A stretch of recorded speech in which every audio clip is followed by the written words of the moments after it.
How we doing? Welcome to the Fantasy Pros YouTube channel. I'm Dr. Deepak Chona, orthopedic sports medicine surgeon and founder of SportsMed Analytics, the industry leader in data-driven injury analysis.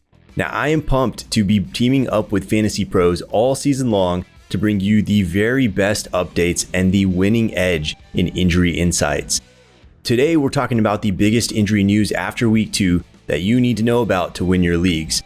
But before we dive in, if you want a chance to win a signed Derrick Henry Tennessee Titans jersey, courtesy of our friends at Pristine Auction, you need to subscribe to the Fantasy Pros YouTube channel right now, comment below on this video, and that's it. We will be announcing a winner right here on the channel, so just make sure to turn on those notifications so you can be alerted when we drop new episodes and so that you can win your prize. All right, now let's dive in.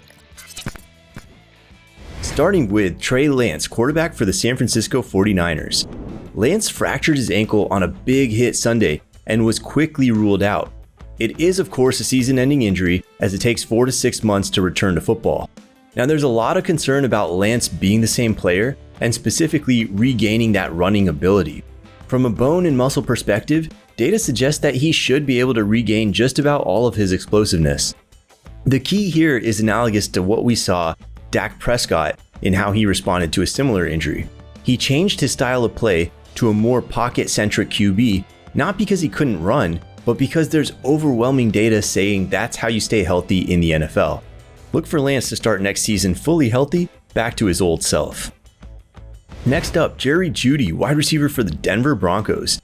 We initially heard shoulder injury, but in the post-game, head coach Nathaniel Hackett clarified that it was actually an injury to his ribs. He got negative x-rays on Sunday, and that is a promising start. After additional testing Monday, it sounds like he's headed in the positive direction. We have to watch practice reports closely here, as they'll really tell the story, but in general, we're tentatively expecting Jeudy to bounce right back.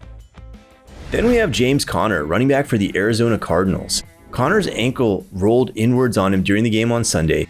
He was seen afterwards with tape on it and trying to test it out before ultimately being ruled out for the rest of the game. Together, that picture suggests a low severity, low ankle sprain. Those average about 1 week for running backs, and they often don't result in any missed games. We just saw DeAndre Swift play through one of these, and we're expecting a similar story from Conner. We'll be monitoring his progress closely this week to be sure. Next up, J.K. Dobbins, running back for the Baltimore Ravens. He actually looked like he may have been ready this past week, but again, keep in mind that his injury was more than just the ACL. It was also an additional ligament on the outside of his knee called the LCL. And with that combination, average missed time is 15 months. Dobbins is now coming up on 14, and we expect him to practice in full this coming week as well. We'd lean towards him playing week 3, but on a very limited snap count. If you rush him back too fast, you risk what happened to Chris Godwin last week. Instead, expect to see Dobbins progressively and slowly work his way up to a full load over the course of about 4 weeks.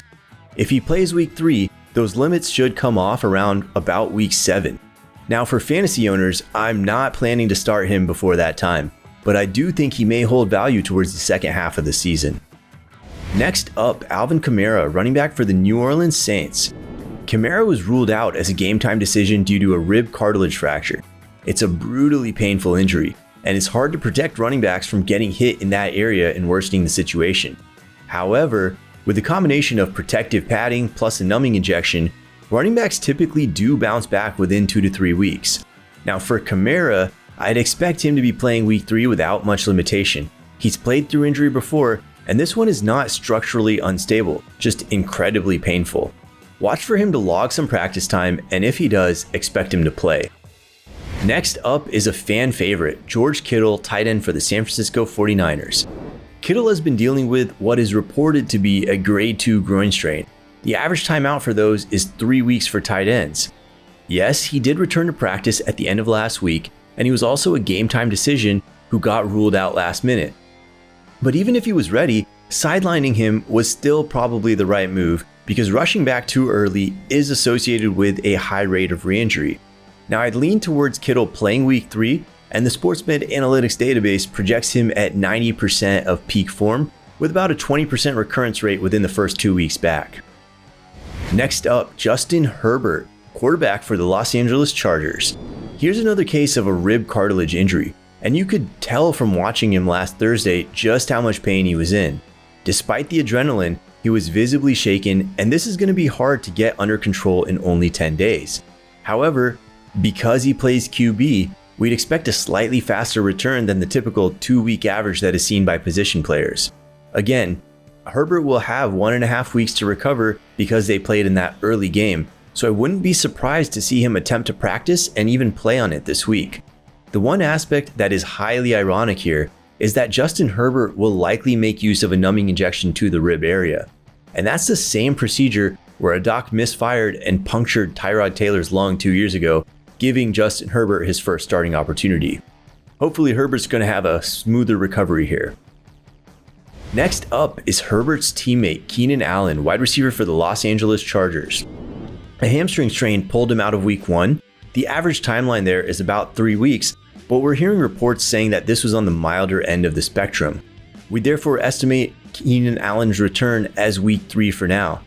The good news here is that wide receivers return at 90% of their pre-injury productivity. The less good news is that there is a real recurrence risk of about 20% to watch out for in the first few weeks back. Watch Allen's practice reports this week, as those will likely confirm our suspicions on his progress. Next, another star skill player, Michael Pittman, wide receiver for the Indianapolis Colts. Pittman was added this week to the injury report, and he ended up being ruled out for Sunday's game altogether. Especially coming off of a breakout week 1 and poised for another big performance, this was a big setback for Michael Pittman. Aside from missing this game, he's now questionable for week 3. Coach Frank Reich sounds optimistic that Pittman is going to play, but he also sounded optimistic that Pittman was going to play week 2. In either case, we'll watch his practice reports and expect a progressive ramp up. However, quad strains and quad contusions do drop wide receiver production by about 20% for 2 weeks after injury, and Pittman is only going to be about a week and a half removed from his. In season-long formats, I'm unlikely to have a better option than an 80% Pittman to insert, but I'll be avoiding him in DFS until probably week 4. Now on to America's team. Dalton Schultz, tight end for the Dallas Cowboys. Schultz just had an MRI confirming that he injured his PCL. Dallas fans are all too familiar with this injury due to last year's experience with Zeke Elliott. Although Elliott did not miss any games, it's hard to argue that his performance was not affected. The Sportsmed Analytics database suggests that Schultz is going to be hobbled for a bit for the next 4 weeks while he recovers, but he has a very high chance of playing through the injury entirely without missing any time. And last, but definitely not least, Devin Duvernay, wide receiver for the Baltimore Ravens. Duvernay had a concussion after a bad hit on Sunday, and the timing was pretty terrible. He just put up 2 touchdowns in week 1 and was rewarding his new fantasy owners who just scooped him off of waivers with a 103-yard kickoff return for a touchdown to begin week 2. The good news here is that concussion protocol for wide receivers doesn't tend to last that long. That's certainly variable, but most of these resolve in 7 to 10 days, and the average game time missed is either 0 or 1 for most players. If you watch us regularly, you might remember a similar conversation last week on T. Higgins, who ended up playing this past weekend. Wide receivers do tend to bounce back all the way to their pre-injury levels without any major lag time. So for Duvernay, what that means is we need to monitor progress this week, but if he plays, he's safe to use as you would have without the injury.